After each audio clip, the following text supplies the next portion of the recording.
Good. Welcome back.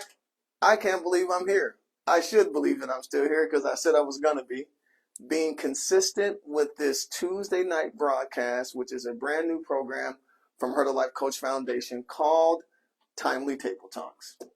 I've got two of my closest compadres here today. We are in for a treat. These guys are big thinkers, forward thinkers. I'm so thrilled for you all to hear about what they're up to. Again, this broadcast and program is called Timely Table Talks. It started with me being challenged by a friend of ours, DJ Lewis at Windy City Bites, during Black History Month. He says, Terry, I think we should amplify some of the hidden figures in Black history. I think we should be intentional about sharing information that's not being heard commonly. And I yielded to that encouragement, started off doing Tuesday Timely. It was called Table Talk. What was it called? Table Talk Tuesdays? Like, I don't know. Timely Table Talk.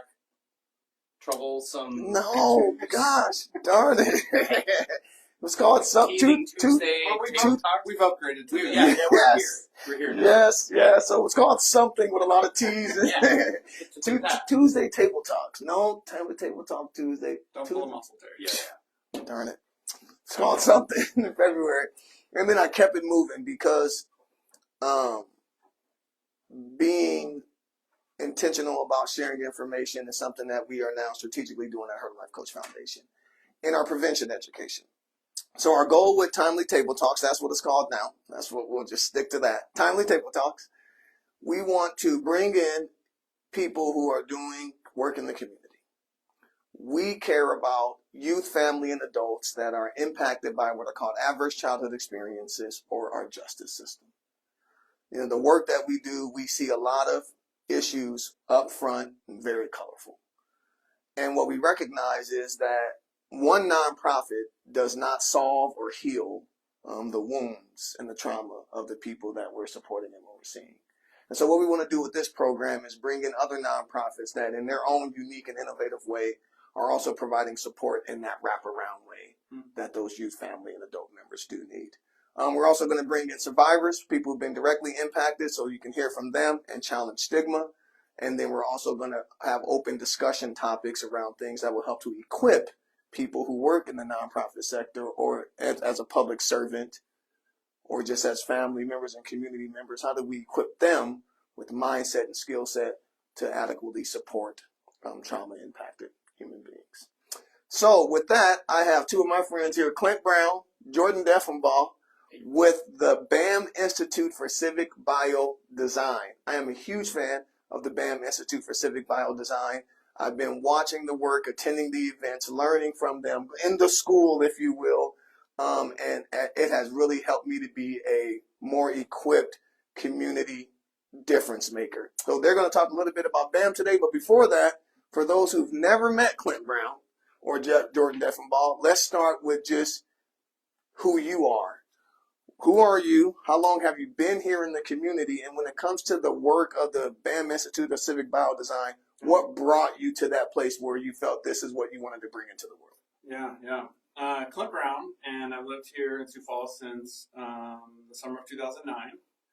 And so that gives me just almost long enough to be a from here person. I think it's 20 years, most people say, but I've been here 15, very involved in the community. And the thing that brought me to this is really, at both ends of life, some births and some deaths, if I may. I have 4 children, and the world that those 4 children are running into matters a great deal to me. I think about it literally on the daily. I have conversations with my kids, and I feel a lot of responsibility as a parent to help them make sense of the world they're inheriting, but also change it in ways that matter to them because I might have more access to that change or more social capital where I'm further along. So when I vote, I'm voting for my kids. Nice. And I actually talk to my kids about my vote so they know because they're the ones that are going to inherit my decisions. And then, so that's a big personal driver of the BAM Institute for me. But it came about through an untimely death of a friend. Her name was Beverly Ann Miller. That is Beverly Ann Miller, BAM. That's where we get BAM. Got it. We named it after her. And her and her husband Les, who has now also passed away, were sort of the reason we got going on this project. And they believed in two things very intensely. Bev definitely believed, based on her words and her life action, that the future was in the hands of the young people, so invest in them. And so she voraciously invested in high school and college age kids with all of her free time, all of her professional time, all of her volunteer time, her money went towards investing in the youth through the school system and through the university system locally. And her husband believed that the future was in better soil. He's an old farmer. And so it's no surprise that at the BAM Institute, we really focus on two things, and that's healthier dirt and healthier people. Nice. And so you get to see a lot of our healthier people side of it. Yes. In rural communities, we do a lot of literally healthier soil side of it. And so when Bev passed away, it facilitated it was a catalyst for some very interesting discussions about what it might be like to reimagine higher ed, which led to us creating the BAM Institute 5 years ago. I love that. And I think right around that time is when I got invited out to one of the first laboratories that you guys have and that you do your work in. So we'll dive more into that soon. Where's my laptop? I came back in 2017 because I felt as though that this was the place I could make a difference. Prior to that, I actually was a professional actor and director. Really? I worked with different markets across the country. Also a certified fight choreographer. So that's a lot of my background comes from a space of choreographing chaos and understanding, like, physically how do you do it and how you tell the story and do it safely. So I came back to Sioux Falls and I focused on affordable housing. That if you know the Deffenbaugh name, I'm sure you've seen it around housing. I am of that ilk. I am not directly involved with the family business, mostly because I've gotten to a place where I want to be independent and be working towards my own endeavors. And but also emphasizing really housing, really shelter. And how do you build more shelter? How do you make it more cost effective? How do you make it more accessible? And how do you organize that shelter in a place like a community in a way that makes sense, in a way that creates the conditions for wellness to emerge? And so I became very fascinated with city building and urban design around the early 2010s. I traveled the world, went to different countries, and explored different examples of either the oldest urban design or some of the more newer aspects of, like, architecture. And then so when I came back in 2017, I wanted to emphasize how do we do things better here in Sioux Falls when we're sort of at the beginning of this growth pattern that we're about to head into, that we're basically a little behind, 15 years behind or so, the larger municipalities. And they have experienced all sorts of challenges that we can learn from. And so I think it's about time we start bringing those ideas here to Sioux Falls and deploying them. So, yeah. It's very good. Super fascinating. Very fascinating. BAM Institute for Civic Biodesign. Beverly Ann Miller and her husband Les, their legacy says create healthier people and healthier dirt. And healthier soil. Healthier soil. Yeah. And from there, 5 years of doing that work is what we have here in the community. So where we interface often, and because I heard you talking about urban design and things like that, in my mind I'm trying to think, and I bet others might be thinking as well, is like, okay, well, where is this located? Right? Like, is there a storefront? Is there an office front? Do you have like a target where you do your projects at? Like, what is the breadth of the impact of the BAM Institute for Civic Biodesign? My mind heads to Whittier. Yeah. That's where we interface. At Hurdle Life Coach, we're providing support to individuals coming out of jail, treatment, homelessness, houselessness, youth from single parent home, foster care, these type of situations. And I would often see the work of the BAM Institute in the Whittier neighborhood. Where else does it exist, and why Whittier? Yeah. I think this is where we're kindred spirits, Terry, and one of the ways I think that we always appreciate working with you is because we might have different vocabulary about why we land in the places we land and the people we serve, but they're effectively the same thing. Once we align vocabulary, we realized we have a heart for a similar type of people and situations. All the work we do ends up being in a place where the people or environment is the most at risk. It's the most fragile. Okay. And the reason we do that is because you get the biggest feedback to how the system is functioning. And so in urban environments, you work with at-risk youth and at-risk people in the community. The concepts about what's wrong about the penal system or the concepts what's wrong about mental health are not theoretical at that level. They're real life every day. Bang, bang, bang, bang. People are being jerked around. They're really living life in the extreme. As someone who, like you go in and you do your research and you do your feedback, you do your coaching. It's visceral. It's there. It's in front of you. No one's having a purely academic discussion about theoretical situations. Right. It's now and it's in the room. Yeah. So Whittier is a place where our worlds overlap because in our city, if you just had to rattle off the top 10 problems our city's facing, you could find all 10 in Whittier. Wow. That's you strong. could probably find one person experiencing almost all 10 of them. Wow, that's strong. And so we typically go towards those places that give us the clearest signs of where the system is fragile and where it has systemic problems. Whittier is that place for us in Sioux Falls. Would it be fair to say, I mean, I hear you saying systems a lot right now. I know we're going to dive into some of that. Things like fragile, the system is fragile. What about system failure? Do we have system failures or do we have just system fragile? We have both. We definitely have both. And I think that, we consider civic biodesign an approach to understanding of problems. It's not a solution. It's not a way to superimpose and magically come in and do this thing called civic biodesign and things get fixed. It's an approach towards even understanding the problem, toward assessing what's going on. Okay. And so in nature, there are things, we've all sort of grown up and heard like the canary in the coal mine. What's that? And this was this idea that coal miners used to take canaries in the coal mine with them, and if the canary died, because it was really susceptible to not enough oxygen. That's a bird? That's a bird. Okay. The little bird dies in the cage. The coal miners need to get out because there's not going to be enough oxygen for them. Oh, boy. It was an early indicator. It was an early warning. Yeah. There are fragile members of our community who are experiencing the failures of our community that end up showing us, like the canary in the coal mine, something is seriously wrong here. They're having really adverse effects in the community. They're having really severe challenges that are disproportionate to the rest of people. Oh, wow. Why? What's going on that this is showing up? In the same way that the coal miners might be like, uh-oh, the bird died. Who cares why? Let's get out. Something's wrong. We sort of stand there and research and get to know these folks and provide support and do community things that basically help us understand what's going on here. This is showing up. That's good. At this moment. That's a great metaphor and an example.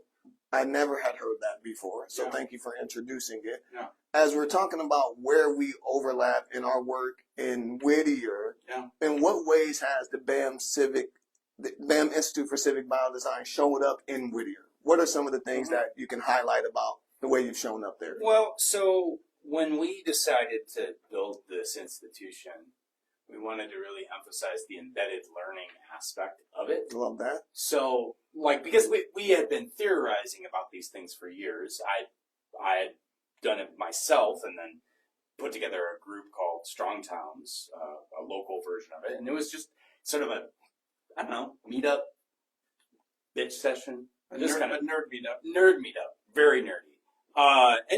And also just frustrated. Why are things this way? Yeah. Why are things done in this way?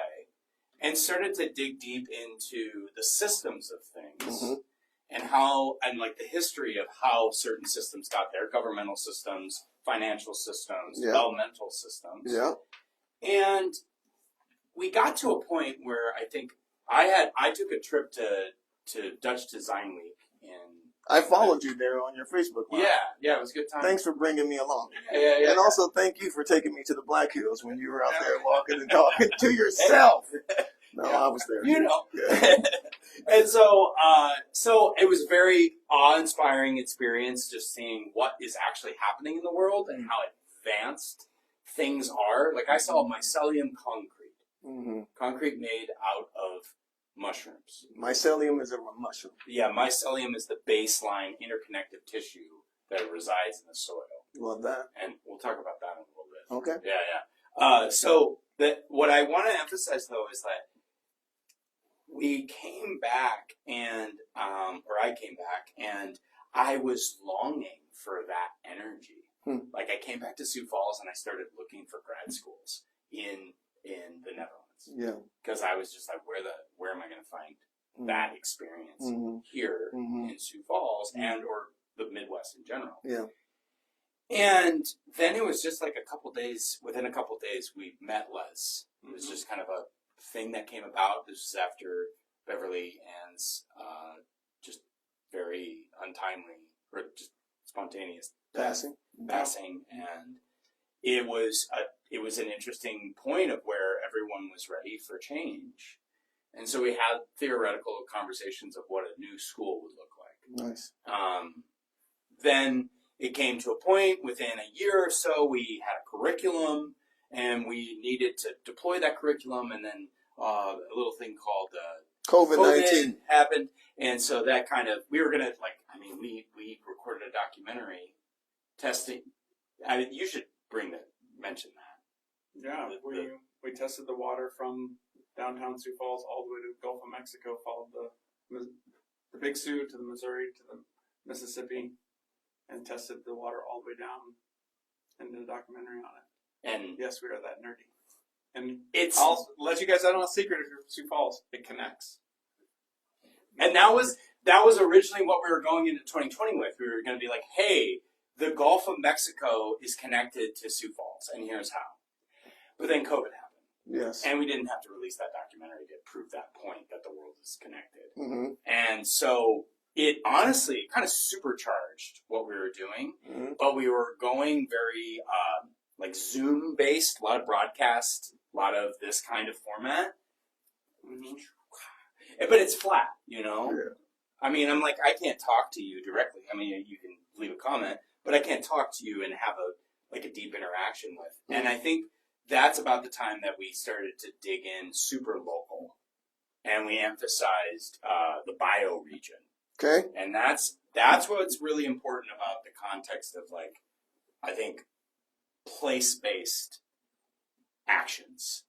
And we began to understand, like, we have to emphasize the Côte de Paris, which is the base of the Big Sioux River. And what was interesting about Sioux Falls or where we're at, is we're in this pretty contained bioregion. Like, if you look at a map, it's a plateau in what was formerly an inland sea. And so it as an observable place for us to study, it works really well. It's not a giant swath of land in the middle of Montana. Mm-hmm. It's just this little pocket right at the base of the Big Sioux. Mm-hmm. And so then that was a space for us to explore. And then we were like, okay, when we look for indicator species in our community where people are struggling, which plays off of Chuck Marone's theories with strong towns, is like go to the places where people are struggling and observe, and with appreciative inquiry. And that's a word we like to say a lot at the BAM Institute, is like, appreciate what it is. Like, what are you observing? What is the experience? And take it in with as little judgment or bias as one could muster. And that's part of it too, is the work is like to have building empathy and also building a capacity and understanding of how someone got to a point where they are struggling in such a way. So there's a couple things that's in my mind right now. Mm-hmm. So I really appreciate the very thorough kind of explanation, mindset, psychology of both the U.S. founders of this Institute for Civic Biodesign. I want to the audience to hear about exactly how that shows up in events that have happened, the impact that they have had, and where you're practicing all of this psychology. But I also want to take some time just to dial back and address language. Like, what are some of the really basic, fundamental language terms that need to be understood in order to keep pace with you? Because after 5 years of friendship in this space, like, we've been friends longer, but as far as with BAM, one of the things I'm thinking of that I learned is like biomimicry. Like, you guys are big on that, but maybe someone doesn't even know what biomimicry is. But when you start speaking about species and soils and dirt, like, maybe biomimicry is something that, let's open that up for a key term. Are there some 5 or, I don't know, more, but key terms that just foundationally needs to be understood in order to keep pace with the mindset and the thought process of the BAM Institute? I think we like vocabulary. And we do a lot of what's considered cross-domain vocabulary. So we learn from you, Terry. You have education and expertise in an area that we don't. Mm-hmm. So we, at an intense level, listen to you, and we think, oh, that concept from Terry's expertise is the same thing over here, but it's normally applied to at-risk kids, but it applies to adults in this situation, or applies to the business world, or applies to nature, or this concept in nature. So a lot of our stuff is taken from one field, one body of vocabulary, and applied to another. And so you'll hear that sometimes. It's not that the concept is in and of itself confusing. It's just we've taken it from one place, and we're using a football term in music or something like that, or a music term in business or something along those lines.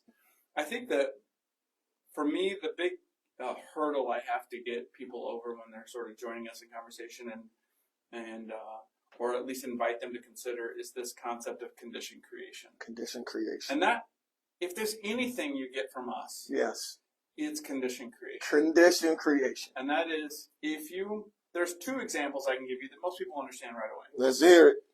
Tell them. Okay. If you want to have a pet hamster, or a kid wants a pet hamster, there's very particular set of circumstances with which that pet hamster is going to survive in your house. Okay. It might be the right size cage, the right food, the right bedding, the right water. You can't let it run free with cat and dog because they might eat it. And if you got a hamster or any other caged animal that's cute and enjoyable to your family, you would be very keen on saying, under what circumstances is this animal going to stay alive and thrive in our house? Any parent who's had a kid beg to have a pet snake or a pet bird is like, guinea pig. We don't know anything about this. What do they eat? What do they drink? Are they nocturnal? That's condition creation for that. If you've gone a little further, you may have a garden. Right? I like gardens. And maybe you're trying to raise tomatoes or corn around here or flowers or anything. There's a very particular set of circumstances with which the soil is going to do what you want it to do. Maybe enough water, enough sunlight, getting rid of the weeds. Maybe there's other fancier things you have to do with the soil with fertilizer. That's also condition creation. So if you've ever had a pet, or you've ever gardened, you know a lot about condition creation. So if you bring that forward, then you can take that concept and say, okay, let's give it an easy one that people understand. When our family gets together for the holidays, the condition creation is such that we all laugh, or we all argue, or there's tension, or there's a lot of love. Maybe you've got a family member that knows how to facilitate one or the other, right? There's a set of conditions that somebody created that has a certain outcome. In my family, that's a lot of laughter. Laughter's a currency in the Browns. Nice. So if we're not laughing, something's definitely wrong when we're getting together and eating. Quick question. Is there a Charlie Brown in your family? My dad is Charlie Brown. Okay. Just a second. He's bald too. And so that concept of condition creation is something we all understand. If you've ever had a kid in the backseat of the car and it's too hot, or you get the music on so they sleep, we all know this concept. Well, just when you put people in adverse circumstances, right? They're in conditions that might have pretty predictable outcomes for them. I got something to add. It's going to be really good. Oh, yeah. Okay. You ready? We're ready. I'm excited because I like when I can keep up with you guys. Okay. So I really appreciate you boiling it down, though, Clint. to condition creation. Yeah. And the question I'm going to give you, Jordan, is you're going to run away with it because we're going to dive into systems and how systems impact these conditions. Okay. You know, the thing I'm thinking about now, and I was just in a training today, I just got approved to become a community health worker through the Heard of Life Coach Foundation. And Welcome to the ranks. thank you. So we got 2 of our team members going through the training right now. And the professor showed this image of a person. And she said, this is enough to get people to pay attention, and we don't understand why they aren't paying as much attention. And so essentially it broke down the health disparities or the condition of this person, this human being. Yeah. And 20% of the person's wellness had to do with formal health care, like something you're going to get from a hospital. Sure. Right? And then the 30%, next 30%, were like habits such as exercise, eating, healthy intimacy with your partner, things like that. Yep. The other 50%, 10% of it was zip code, where you live, your physical environment. That's true, yeah. And the statement was, your zip code has more of an impact on your outcomes than your genetic code. That's true. So there's a 10% there. And then the 40% where we specialize a lot at Heard of Life is these other, you know, psychological and adverse childhood experiences and poverty and some. And it's just so kind of mind blowing to think about health, wellness outcomes and how little it has to do with your access to a primary care provider at a hospital, and more so to do with your daily habits, where you live, and some of these environmental conditions. Yeah. And so when we're talking about the impact, it's 40%, right? 50% of a person's health outcome has to do with their environmental conditions. So now let's start talking about the impact of these systems on environments, and why is that where we should be investing our energy to understand. What's the question specifically? I think he's wanting to break down like let me bridge the gap. Let me bridge the gap here. Let me bridge the gap because I think I'm tracking with you exactly. I think that your audience, again, I'm going to go back to, I think they have a lot of expertise in this condition creation. And the things that you're talking about are, you know, made me think of when you were talking about those percentages, is like, we live in South Dakota. If you forget your coat somewhere in the winter, you are in deep research on condition creation. How am I going to make it to my meeting and not freeze, or set through this traffic situation or whatever? And so our system stuff just zooms up to much larger conditions. That's where we see the system stuff, is like, what set of circumstances are leading to this moment beyond the hamster in the cage or the coat that you forgot to go to work in. I was saying, I just want to move into the conversation about systems and why is it important to understand those things. And what I want to say though is the through line of that. What's a thing that people have to have generally? Yes. To be successful in Sioux Falls, South Dakota. Money. Yeah, money. But what's the thing? Actually, my first thought was water. Well, yeah, but assuming you can stay alive. Assuming you can stay alive. What is that? What is a thing? What is an essential item? And it's a large item. I'm not sure. A car. Okay. Like in the city of Sioux Falls, it is generally a generally held belief that you need to own an automobile in order to function. Now, there's people that can do it. Now, they usually know how to navigate a pretty crummy bus system, I'm going to say that, or they have friends that can give them rides or drive them places.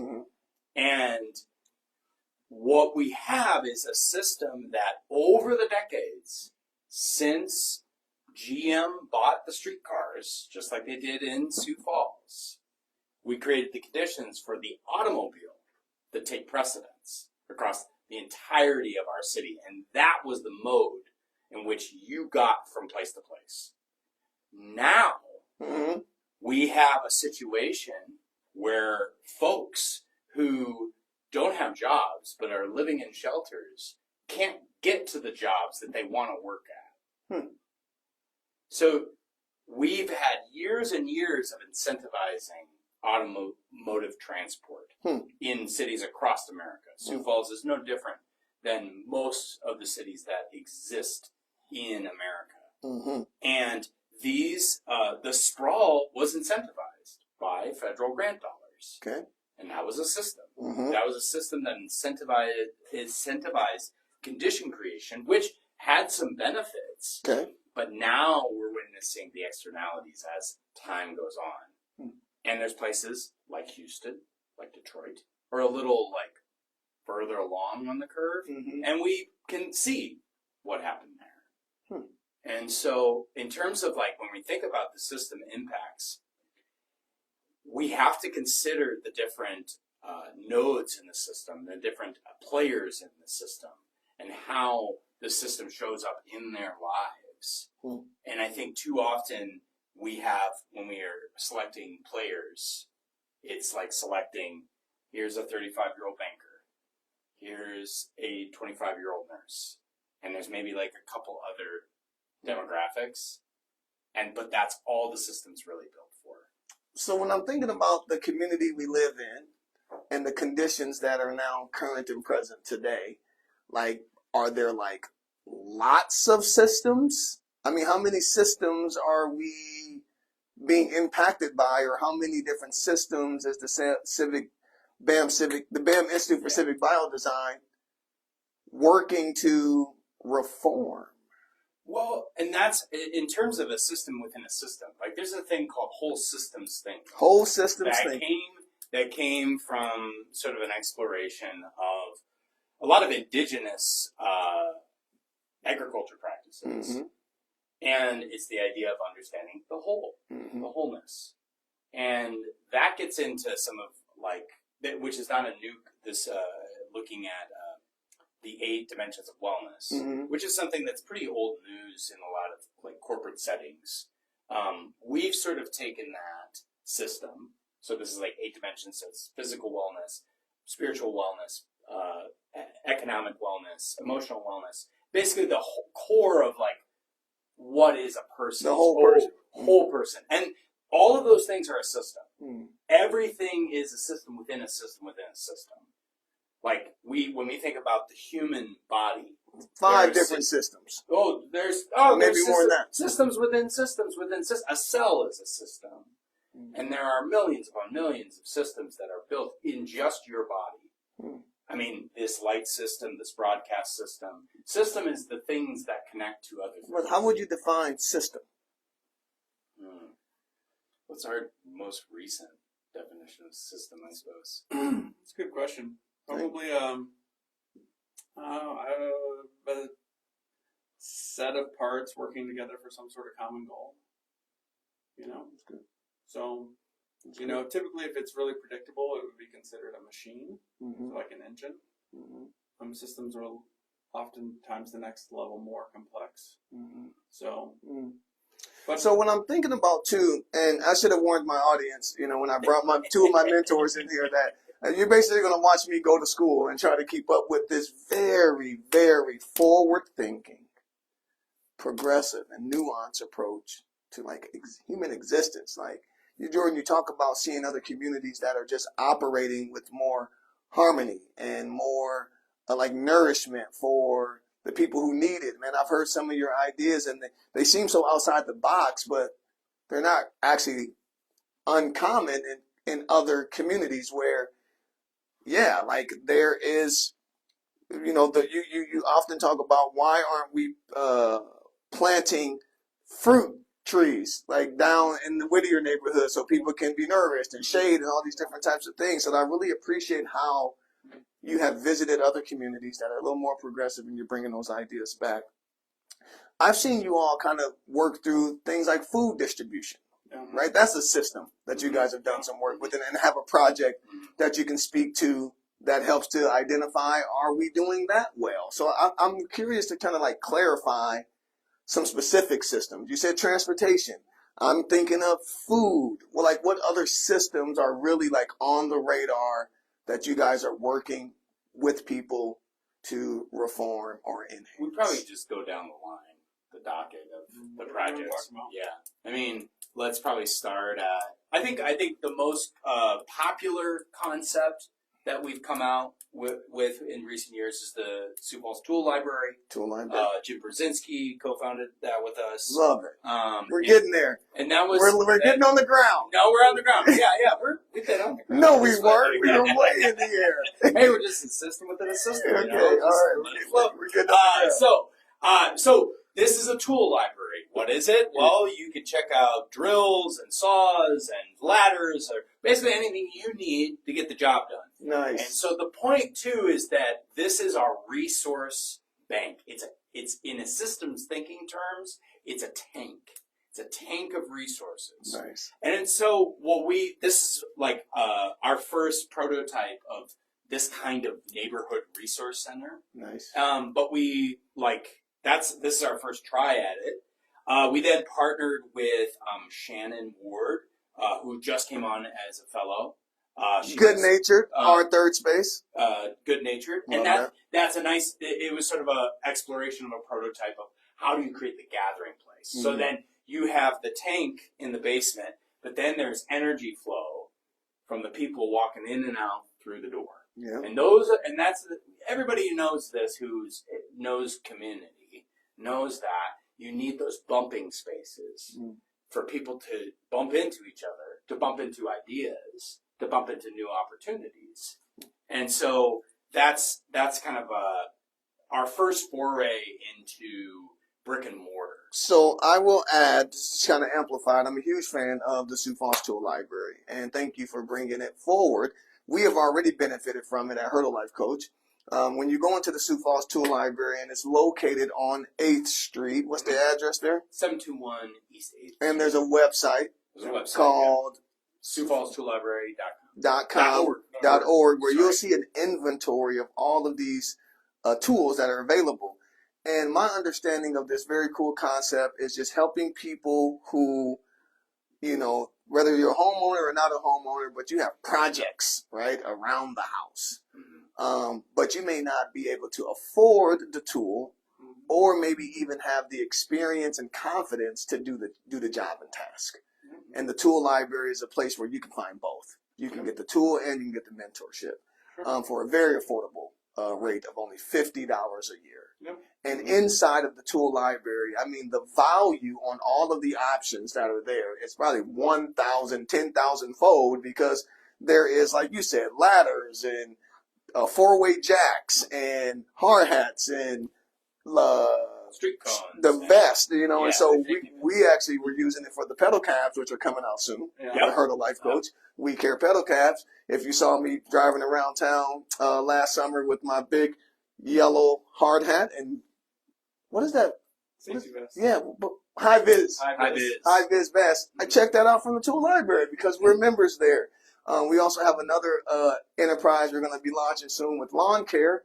And instead of Hurdle Life Coach having to go out and have to buy a bunch of rakes, bunch of lawnmowers, gloves, all of that is there. We got tons of it. And so it would help a nonprofit do some cost savings. It help families do some cost savings, and certainly well worth checking out the Sioux Falls Tool Library. And it's a byproduct of the Civic BAM Institute for Civic Biodesign. So thank you for that one.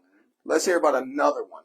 I think it's important for people to realize that to play with us and engage with our organization, you don't have to understand any of these concepts. You got to love your community and engage with our community projects. Like the Sioux Falls Tool Library is a good place to see what we believe manifest. Yeah. Right. And so that's the iceberg above the water, or that's the flower showing up. Yeah. You don't get to see what's necessarily going on behind the scenes or under the soil, unless you want to. Right. And so. Another project. And sorry, too quickly, you did highlight the third space. So you guys are helping to bring forward that Good Natured Our Third Space as well as a part of the energy. Pushing Shannon's efforts. Yeah. And emphasizing and really just being good community, just boosting her events, doing events there, and activating the space as much as possible. And it's working. And it's absolutely working. Just 2-3 weeks ago, without being too boastful about this, because we're not looking to be contentious, we're just looking to share education and get people aware so they can be more involved. You guys showed this community how to actually do a forum. Yeah. I mean, I'm just going to say it because we stand in the gap and we care about what's happening with our homeless and our houseless. And we believe and have faith in the commitment of like our city and our law enforcement and all beyond. But we also have dissatisfaction and disdain and discomfort with their approach to this issue and challenge. And what was called a forum was not a forum at all.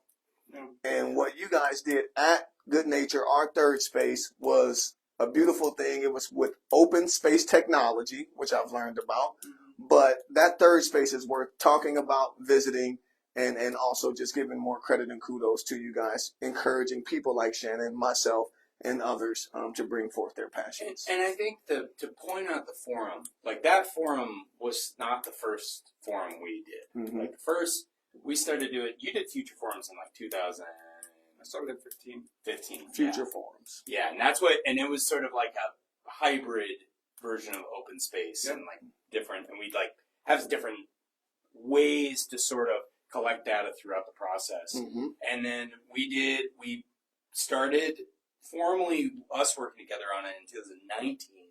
And we just did we did one on water, we did one on housing, and then we just kept rolling with it. Right. And then we've gone on to do a bunch of stuff in the community. It's actually been that forum model has kind of been the accelerator for a lot of our efforts. It actually gave us the sort of the framework to understand of oh, that's the right idea. Nice. Or that's the right partnerships. We're not trying to come in and say what's interesting about, and this is actually maybe when we talk systems, the forum difference. When we talk systems, we haven't talked systems. Oh, we've been talking systems the whole day. Okay.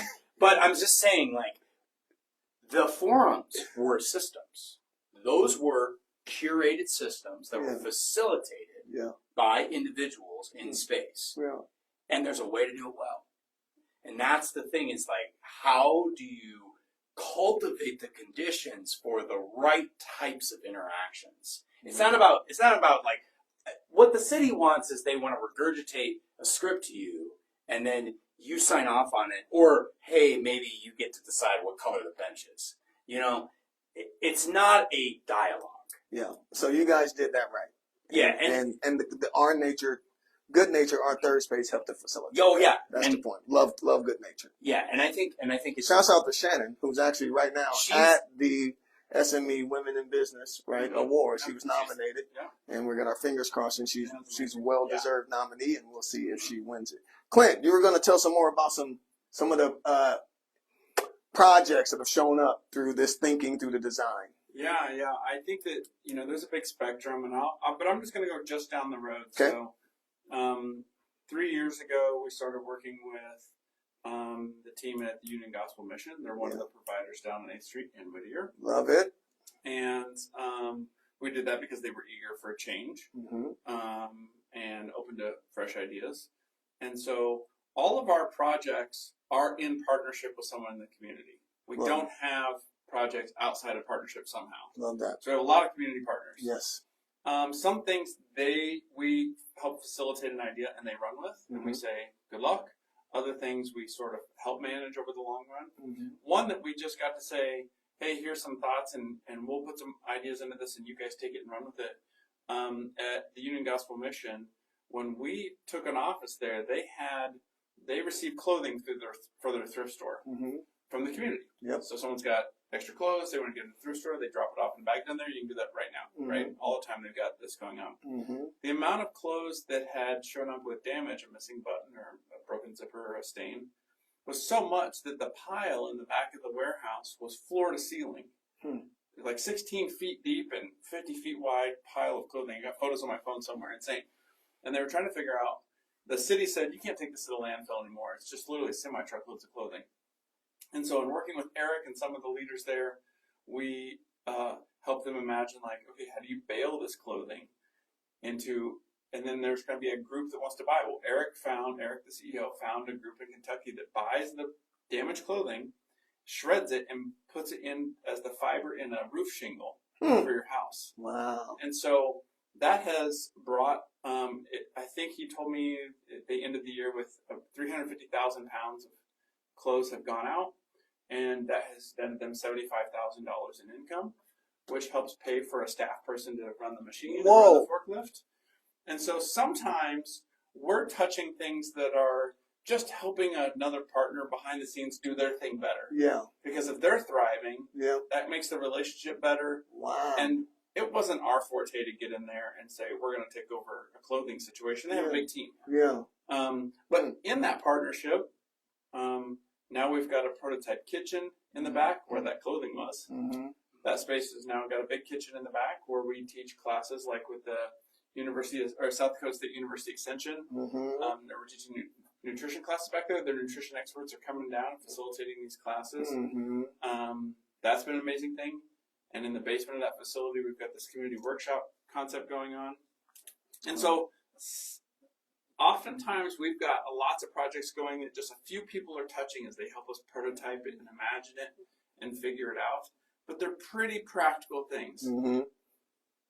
Finding a way to dispose of old clothing, a kitchen to can green beans, a workshop to cut wood, a tool library to rent a saw. Mm. Our stuff, when it shows up in the community, is pretty straightforward.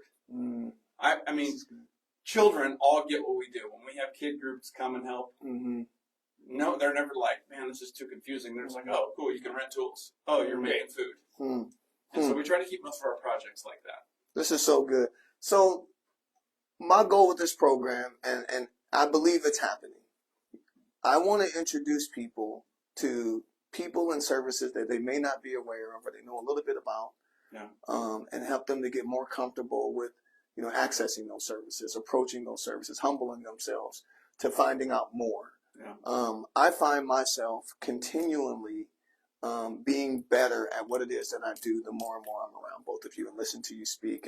And there is also the proof of that same type of thing happening with other leaders in the community. I mean, that is really just takes my breath away to think about, because of the way you think in a systems approach, that you were able to help the homeless shelter find a way to generate money for a whole FTE. Yeah. That's an amazing win and byproduct.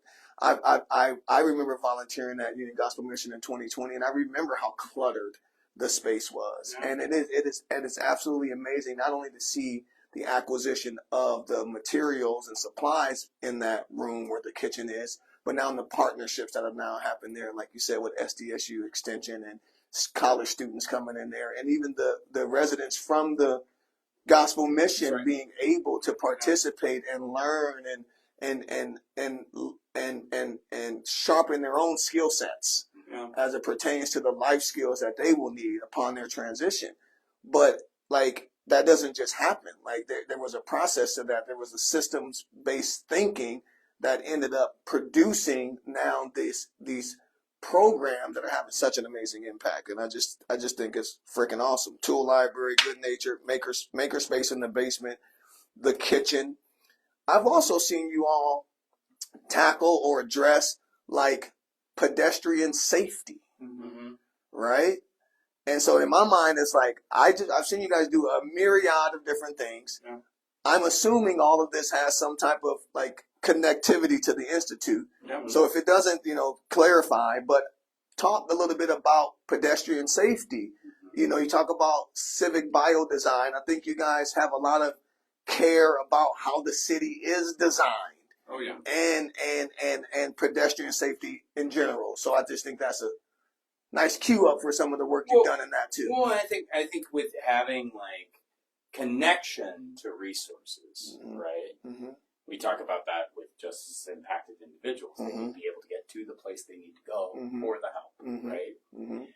Well, every obstacle, every hurdle in the way. I love when you guys use hurdle, by the way. He did it first. I love that. Nice cross-cultural communication there. Keeping me on track. Well, sometimes it's literal.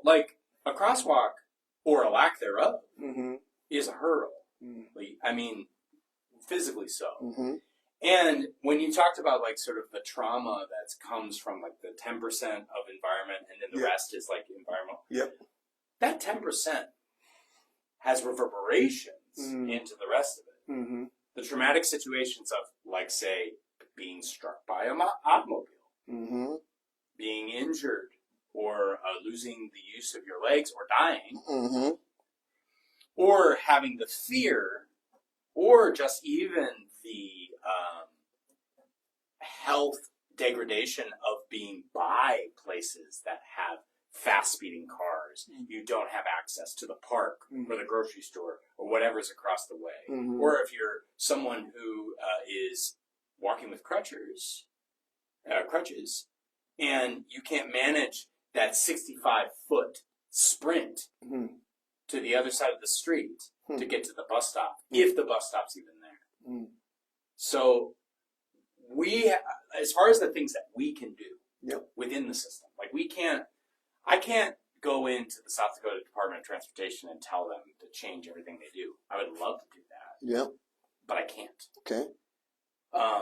But emphasizing, like, what are the condition creation strategies that we can put forth to possibly get people to think a little differently about it. Think differently. Yeah. Love And it's that. about obviously doing the crosswalk Mhm. and doing the crosswalk's very minimal. Sure. Like, obviously ballards would be great. Physical separators would be awesome. Mm-hmm. Those are a little harder for us to push on with the city engineering team sometimes, but sometimes they are open to it. Jordan Deffenbaugh. Enough. Okay. Hey, it's true. It is true. But It's this is true. a very I'm part of an organization that talks all about this. We and are. it's a challenge. We're going to present objective information. Okay. Just, All right. I'll bring books next time. Temper the hard. We can talk about the South Dakota Department of Transportation in another podcast. So Yes. we'll talk about that. All right. But Sorry. Clint. the crosswalks are a good example of something the reasons why a crosswalk is missing is a different discussion. And it is a systems discussion, but where you would see our group activated and being an activist or just a community member is partnering with the elementary school principal and getting together with local artists and painting crosswalks to elementary school. Love it. It's not fancy. It's not hard to understand. Mm. It's that systems are those kinds of things, Terry, that people don't think about until they don't work. Right? It's good. You go to the doctor, you make the appointment, you go see them, the prescription goes good, you go home, you don't even think about your healthcare working or not. But if a piece of paperwork gets messed up in there, Yeah. and you get a bill you're not expecting, Yep. then all of a sudden you're very aware that it's a big, complicated system. Mm-hmm. And so things like crosswalks Yep. are these seemingly little things, but they are times you're interacting with a big, complicated system. Mm-hmm. We want our kids to get to school safely. Yeah. For us, that's a no-brainer. Mm-hmm. They're missing crosswalks at school, and there are citizens that are willing to paint them on their own dime. And we do it all to code, and then we're on to the next thing. So that is a way that you see us showing up and impacting the system in a pretty approachable manner. Yeah, no, that's really good. That comment about people don't think about the systems and how they work until they don't reminds me of a piece of advice a health coach once gave me as I was looking at changing my diet and, for long-term longevity in life and such. And he says, too many people wait until there's a catastrophe in their body before they decide to change their diet. He says, don't wait for a catastrophe. So in systems thinking, there's ways that we can be kind of proactive in how we're thinking about the approach, right, to something in a preventative way from preventing future catastrophes. Imagine if a city didn't wait until a pedestrian died to make the street safer. That's good. That's taking something from medicine that is obvious and makes total sense. I don't know anybody that would say, that's terrible advice from a physician, or any physician being like, no, you should wait till you have a heart attack and then change your diet. We would never do that. But we allow it in street design. And we have had pedestrians struck and killed. Yes. Many. And so that's unfortunate. Now you go, wait a second. In healthcare, this is captain obvious. But in street design, it isn't. Why? Why do we have to have a meeting to explain this to engineers where doctors would assume that? That's where our organization gets involved in that difference of discussion. That's very good. All right, we've been rolling a while. We got a few more minutes left. I feel really good about being able to get our feet on the ground.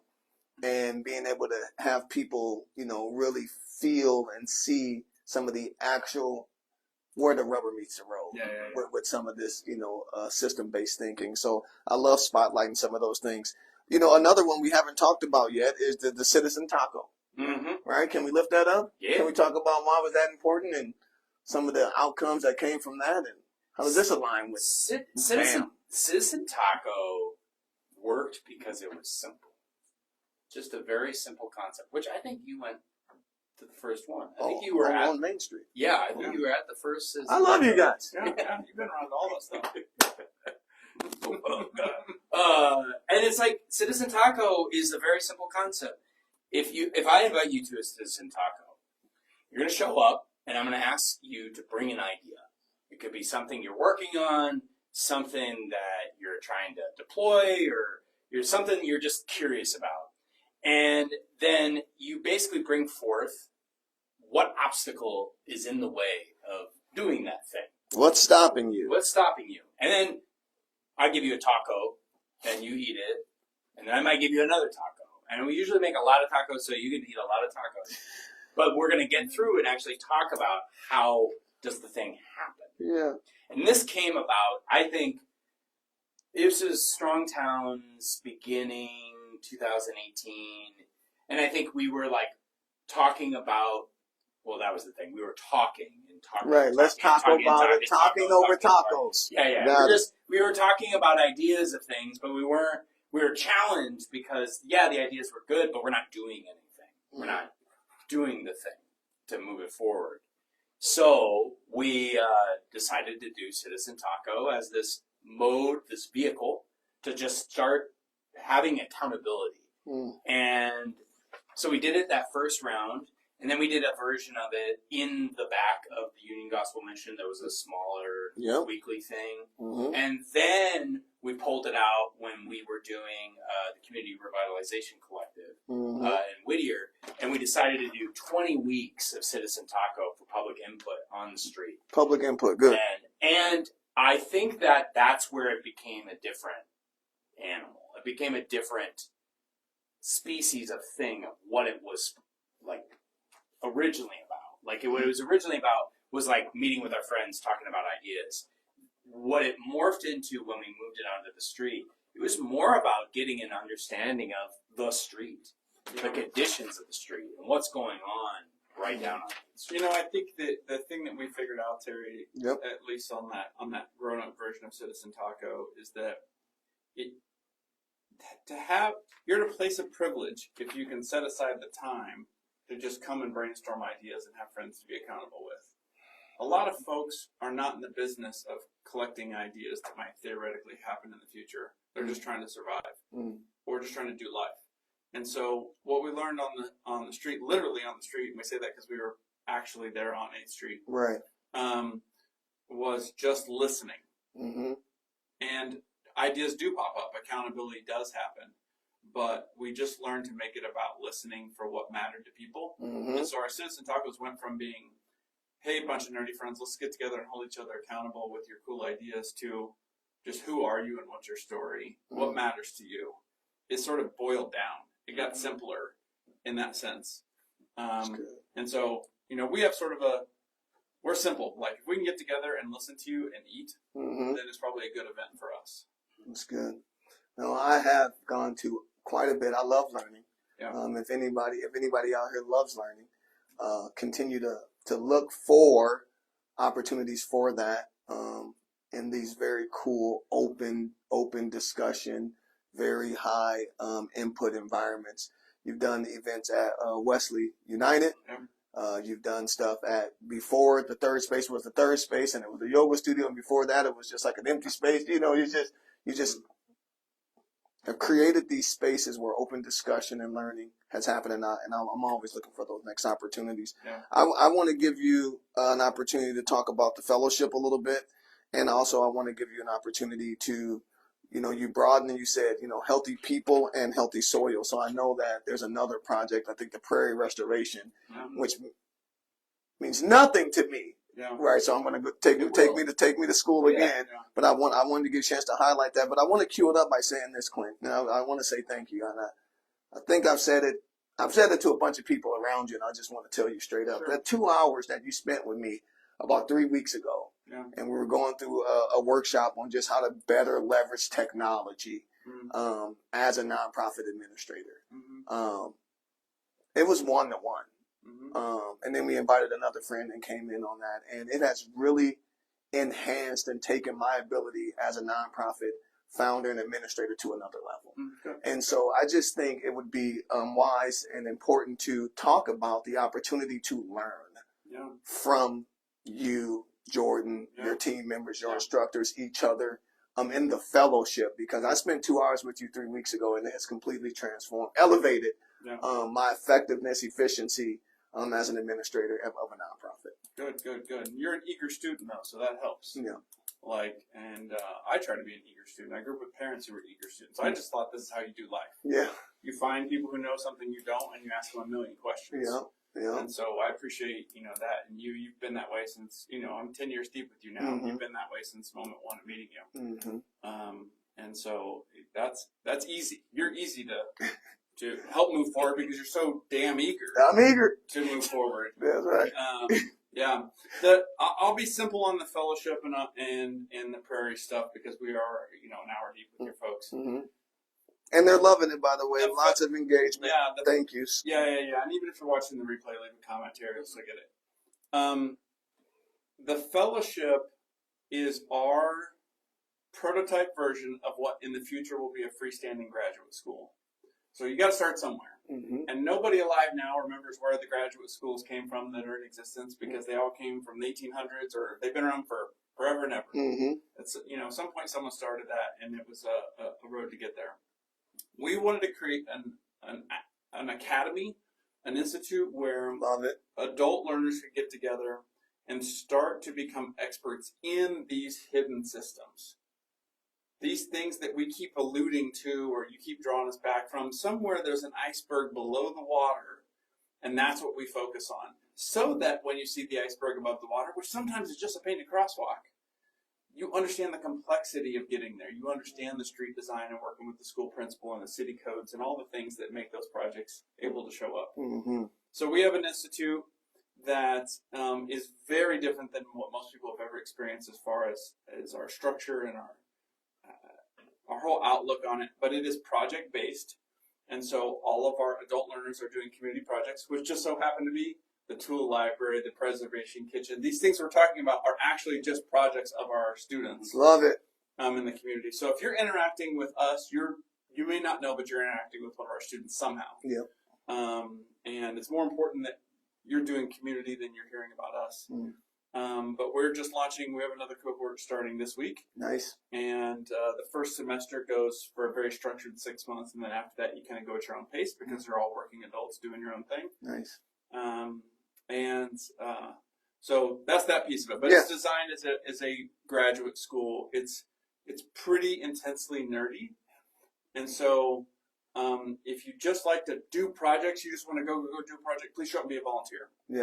But if you're a learner that is really gonna, salivate over a new list of books you got to buy off of Amazon or go to the library and check out, and you want new concepts to kick you in the face, then this is probably the thing for you.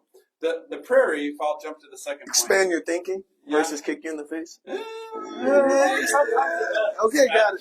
The expansion probably comes after the kick. Yeah. Good. And the prairie, as an example of how, we've been talking about sort of very civic, very urban things. Yes. We're down on 8th Street. We're talking about homelessness and crosswalks and tacos on the street. Those are very city things. Love it. There's a whole side of our organization or a whole other angle of it that is very rural.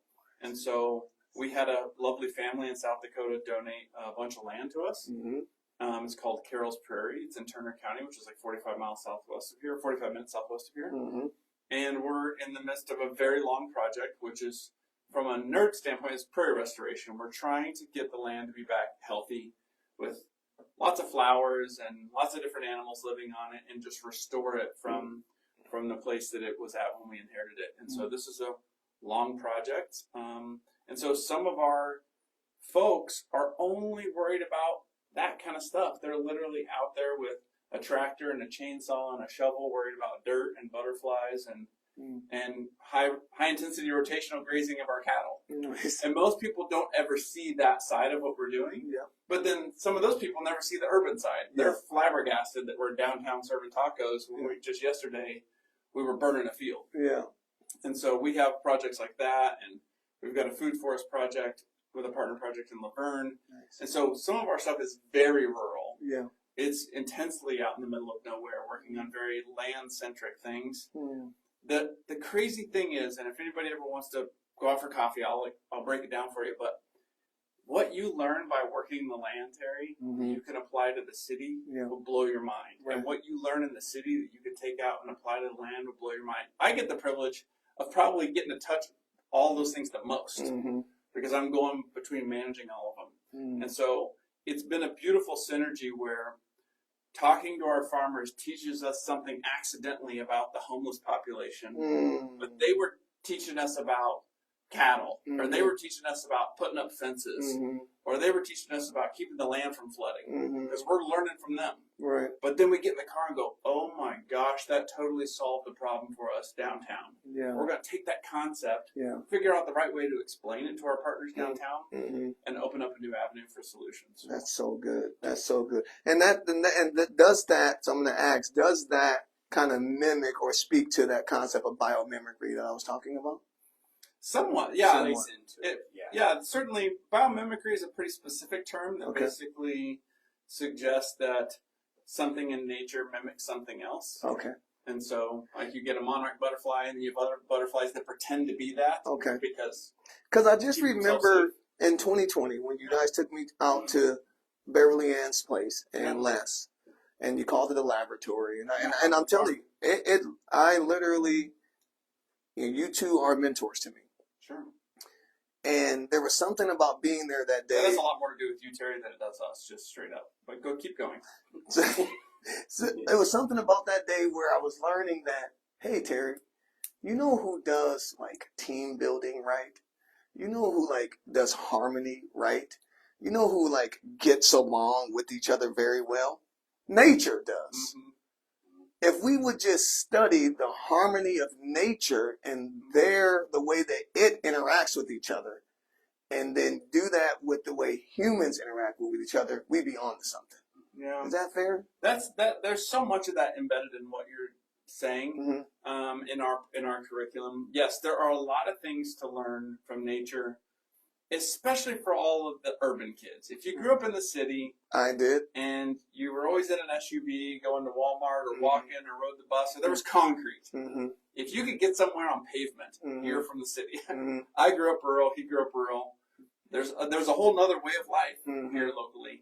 And those two things really can learn a lot from each other. What are we going to say, Jordan? Should we talk about beavers? Do you want to talk about beavers? I think we need to talk about beavers. That's a good closing, like a closing to this conversation. I'm telling you, this is worth it just for Terry. just get real here, okay? Beavers. Bear with us. Here, a little over time. Yep, it's Okay. right on the hat, right Got it. there. All right. All right. So at BAM, we have a saying: "Be the beaver." Okay. Okay. Yes. So being the beaver means creating the conditions for your success. So if you know anything about beavers, do you know anything about beavers too? Absolutely. They build beaver dams. Maybe that I just, They build dams. Okay, beavers build dams. They are nature's builders. They construct dams Hold that myself stop up by water. this All right. wall. All right. Well, they slow down the stream, Mhm. and as a result, they create little pockets of ecosystems that then nourish the soil or on the riverbanks and create better conditions for more species along the banks of those areas. So when you would have had a stream that was just flowing and there was nothing, and there might have been erosion and there was no trees to root along the side of the river, the beavers slow the water down. In fact, they have a compulsion. They hear running water and they search it out. And they block it as best they can. And then they move on to the next part of the stream. And so for us, we like to look at the beaver as like they are nature's examples of condition creators. They engage in condition creation actively.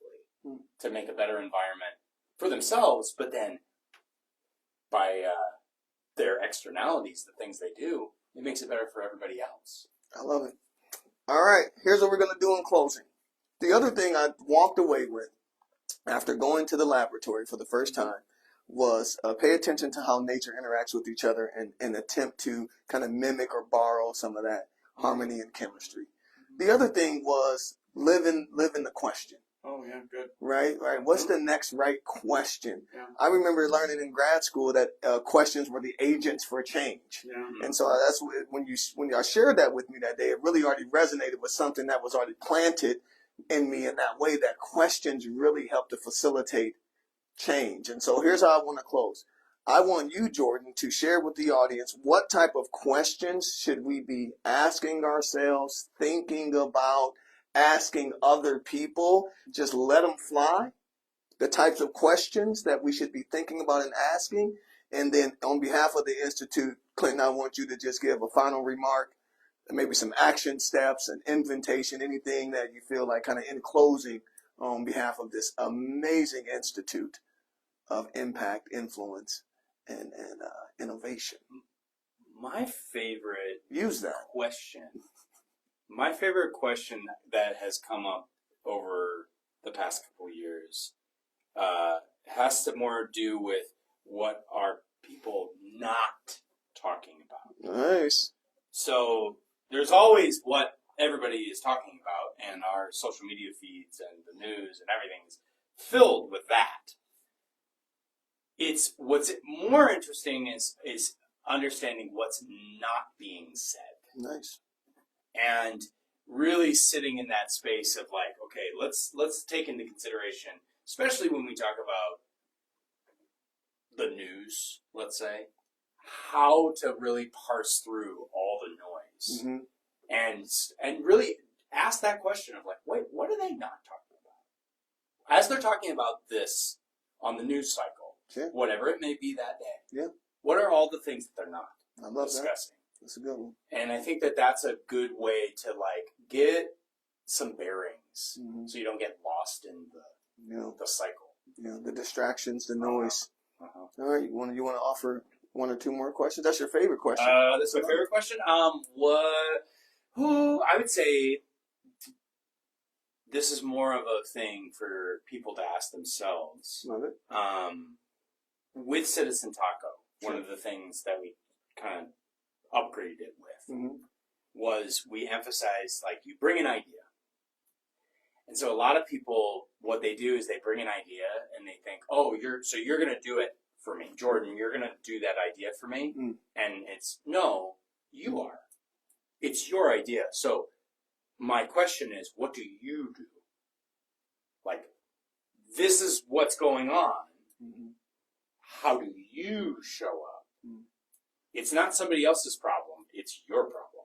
Your idea, your opportunity, or the thing that comes into you on your doorstep. And then I think it's just like living in that question of like, what are and it's the incremental small actions, not just the big blow ups, not the big. You don't have to do a broadcast like Terry does. You could. I'm excited for this.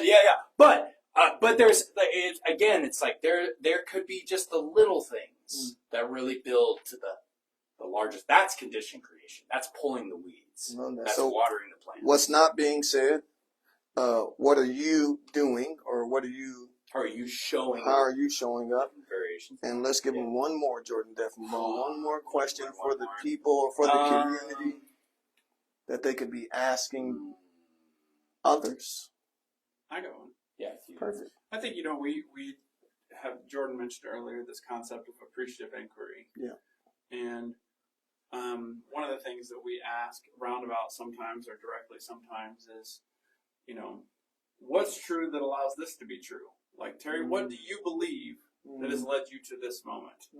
I'm trying to figure out what makes you tick. Instead of saying, oh, I understand Terry's problem, let me tell him what the answer is.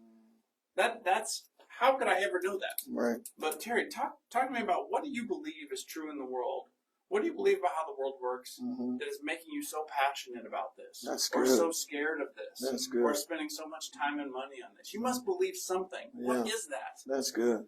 That helps us orient the discussion to that person's frame of reference Yeah. on the world, because sometimes it's way different. Yeah.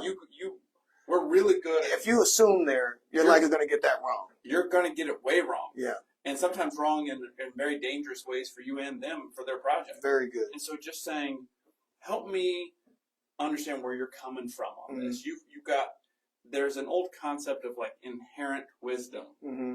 And so there's wisdom in you that I don't know Mm-hmm. that led you to this moment. What is that? Mm-hmm. How did you get here? Yeah.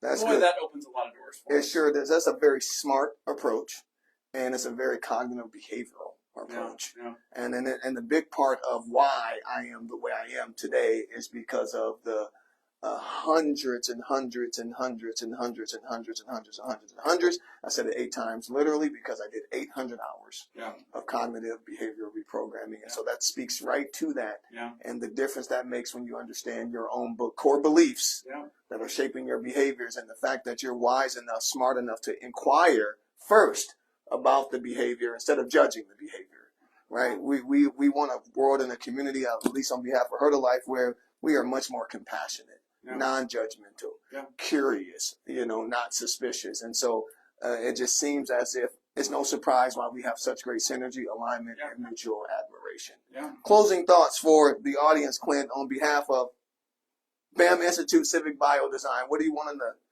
know, hear, say? I think there should be an invitation to those who like that fellowship, like you said. I mean, look at it as a website for that too, that you can learn more about the institute. I'll give you the website.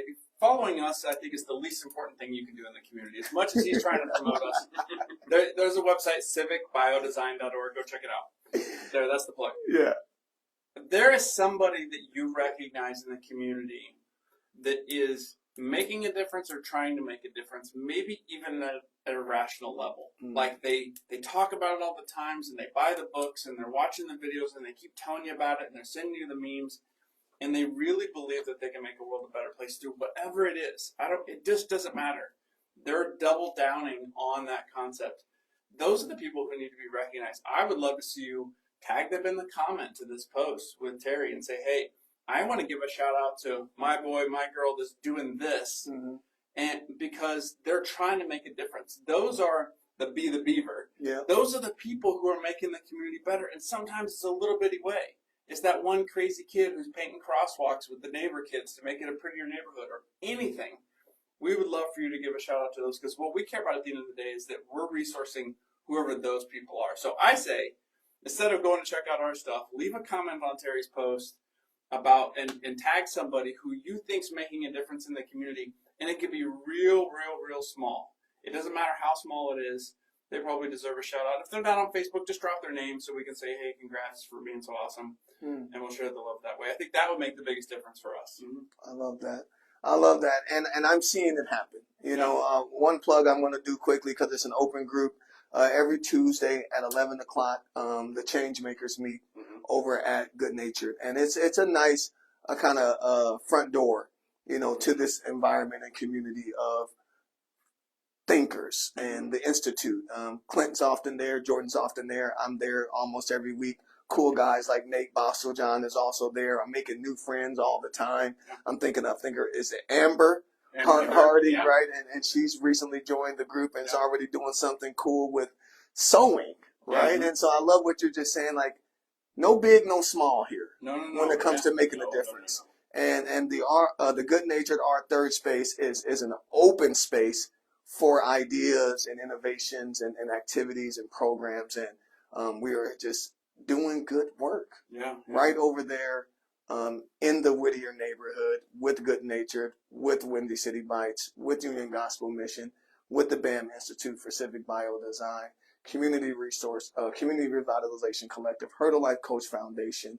And what keeps me going is that we're almost cursed.